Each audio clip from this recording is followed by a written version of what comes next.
Imagined as if we could be legends, etched in the stone, forever on thrones. Histories made in the moments. Heroes collide, it's all on the line with our backs against the wall. We came to fight.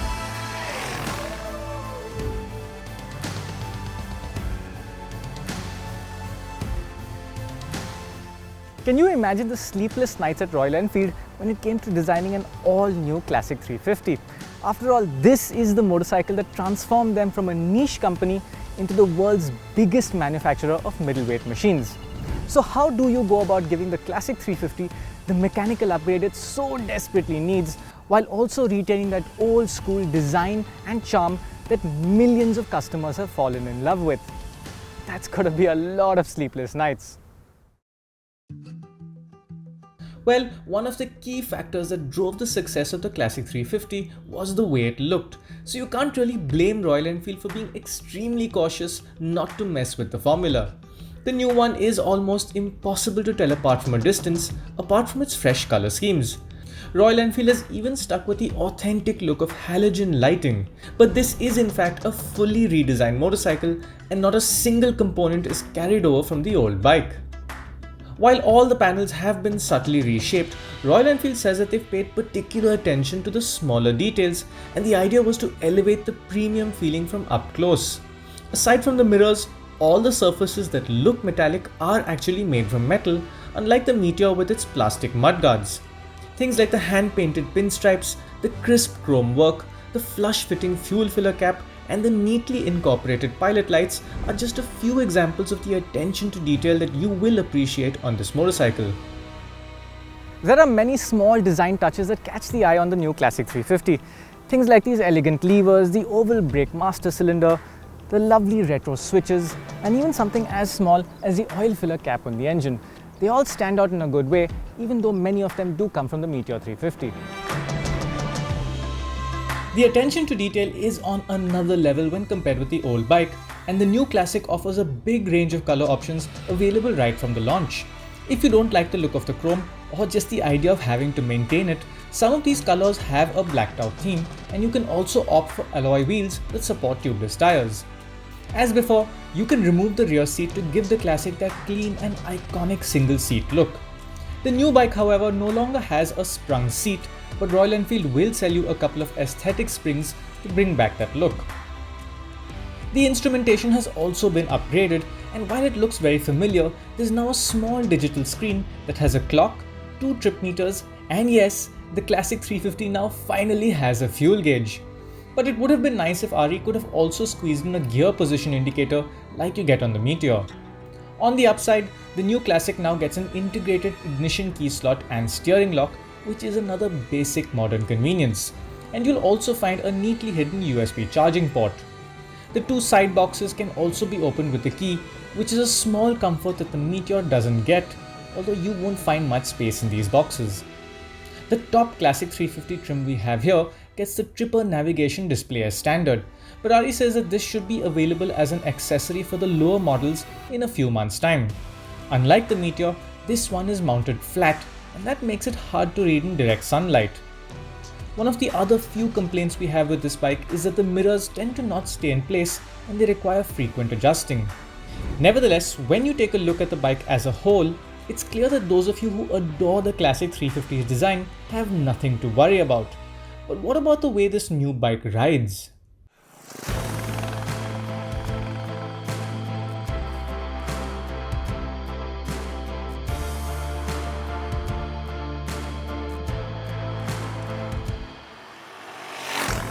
Underneath these very familiar lines is a brand new chassis and engine, both borrowed from the Meteor 350 with a few small differences.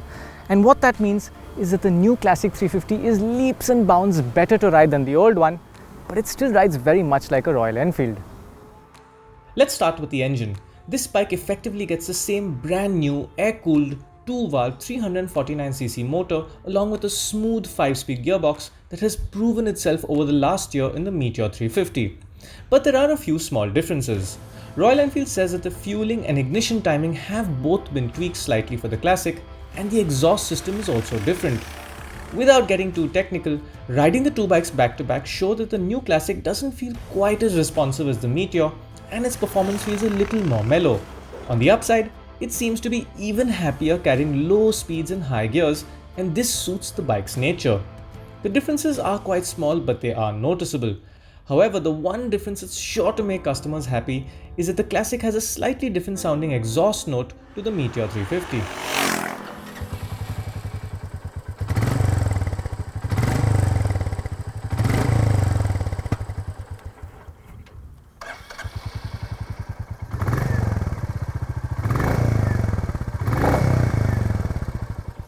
So the difference in volume isn't very much, but the new Classic 350 has a slightly deeper and more clearly defined thump to its exhaust. On the road, the new Classic feels a lot like the Meteor, and that's a good thing. Thumping around in high gears just above idle RPM and feeling the motor's torque pull you along is one of the joys of riding this bike, and there are no other machines in the market that can do this as well. Of course, the old Classic was very good at this too, if not better. But as the speeds rose, the vibrations from its UCE engine became unbearably harsh, especially above 80 kph. This is where the new Classic makes a massive jump forward because the engine remains smooth throughout. An 80 kph cruise is absolutely calm, and the bike can quite easily hold an indicated 90 to 95 on the speedo, with the top speed being about an indicated 120 kph. What that means is that the new Classic is a pleasure to ride in urban conditions, but it's also up to taking on a long highway ride at fairly brisk speeds without threatening to rattle your teeth off. In terms of outright acceleration, the Classic is about 1 second slower than the Meteor in our 0 to 100 tests, but it's a massive 9 seconds faster than the old bike in the same test. As for fuel efficiency, the numbers we achieved are decent, but they're slightly down on the Meteor and they're not the best in the segment. So the powertrain has made a big difference, but so has the new chassis. The basic details are more or less the same as the Meteor, with the same steering geometry and the same swing arm. However, the Classic 350 gets a bigger 18-inch rear wheel with a slimmer tyre, and its wheelbase is 10 mm less than the Meteor's. But if you were to compare the old Classic with the new one, the changes are much more dramatic. Aside from the chassis being completely different, the tyres and the front fork are now fatter, there's 10 mm more suspension travel at the rear, and the ground clearance has gone up by 35 mm. The new bike gets its brakes from the Meteor as well, and these are also larger than the old Classic at both ends.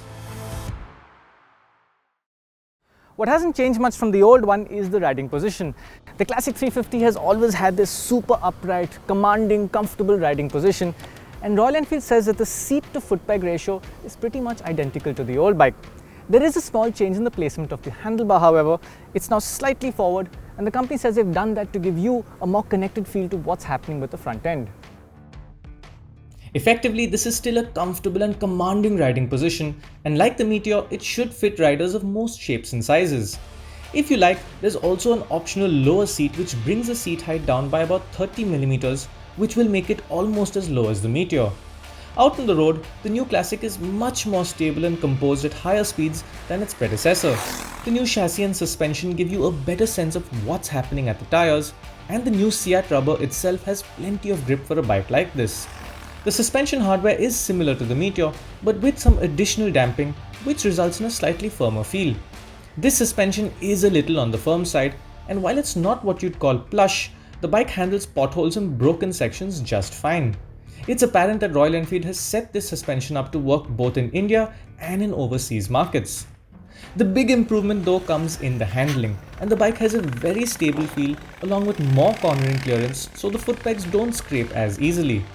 However, when ridden back to back with the Meteor, the Classic feels like a heavier motorcycle, although the actual weight difference between the two is just 4 kilos. The reason for this is probably down to the seating ergonomics and the shape of the fuel tanks, but it's something you'll definitely notice if you ride them one after the other. Braking performance is quite good, but like the Meteor, you'll find that the front feels a little dull and it demands a strong pull at the lever for quick stops. The Classic still weighs the same 195 kilos as before, and although it is more balanced at low speeds, you will still feel the mass while braking hard. Our test bike has dual channel ABS, but there is a base model that comes with a rear drum brake and single channel ABS. The new Classic 350 is clearly a cut above its predecessor to ride, but Royal Enfield has also elevated the buying process. Like the Meteor, this bike has a host of accessories available, and all of them were developed alongside the motorcycle and are fully homologated. Aside from a new range of riding gear designed to go with this motorcycle, you also have a choice of multiple engine guards, various seats, bigger foot pegs, different mirrors, luggage, a large windscreen, and more. All of this can be purchased after you buy the bike, or you can configure it during the buying process using the Royal Enfield Make It Yours app. At this point, it feels safe to say that the new Classic 350 meets the high expectations put in place by the Meteor 350, and it's the sort of step up that has been long overdue. We don't have the exact prices at the point of recording this, but given that there will be a base variant with a drum brake, prices should start a little below the Meteor range. On the other hand, this top chrome colored model should be on par with the range-topping Meteor Supernova, if not slightly higher. We will highlight the final prices in the description below. With this new machine, Royal Enfield has managed to find that tricky balance point of keeping the Classic 350's timeless look and feel, but also giving the bike modern levels of engineering and significantly improving the riding experience. Clearly, everyone at Royal Enfield has earned a good night's sleep, but not for too long, because the 350cc Royal Enfield has now got some serious, legitimate competition that it has to face. Although that's a story for another day.